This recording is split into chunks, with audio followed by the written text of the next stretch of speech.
सत साहिब सभी को। मैं हूं Kajal Dasi and welcome back to my YouTube channel.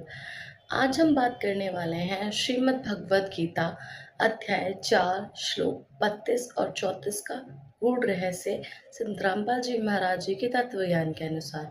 तो आप लोगों का ज़्यादा टाइम वेस्ट ना करते हुए हम चलते हैं हमारे मेन टॉपिक की तरफ, जो कि आज हम आपको समझाने वाले हैं।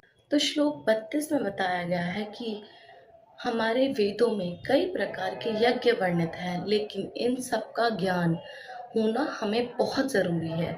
संत रामपाल जी महाराज बताते हैं कि यज्ञ यहाँ पर सिर्फ हवन में आहुति देना नहीं होता।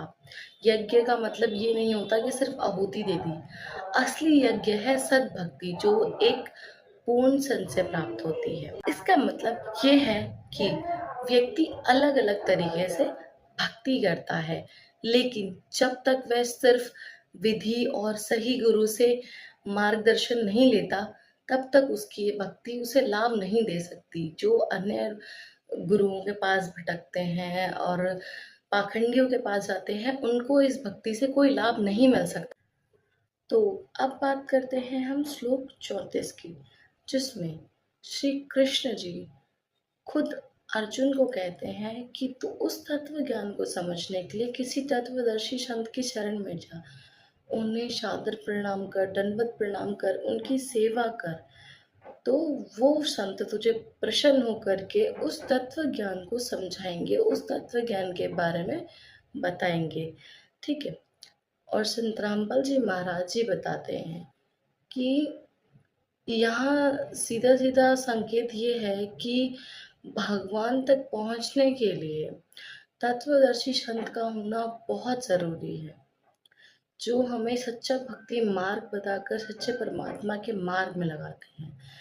सिर्फ ग्रंथ पढ़ने से या अपने मन से भक्ति करने से मोक्ष संभव नहीं है। जब तक एक पूर्ण संत नहीं मिल जाता, तब तक जीव भ्रमित रहता है, वो 84 लाख योनियों में भटकता रहता है। इसीलिए तत्वदर्शी संत का होना, तत्वदर्शी संत का मिलना बहुत ज़रूरी होता है। तो दोस्तों, आज के इन दोनों श्लोकों का सार यही है कि सही भक्ति का मार्ग समझना ज़रूरी है और हर भक्ति सही नहीं होती। एक तत्वदर्शी संत की शरण लेना बहुत ज़रूरी होता है, जो आपको मोक्ष प्राप्ति करवा सकते हैं अपना सच्चा ज्ञान बता करके। ठीक है।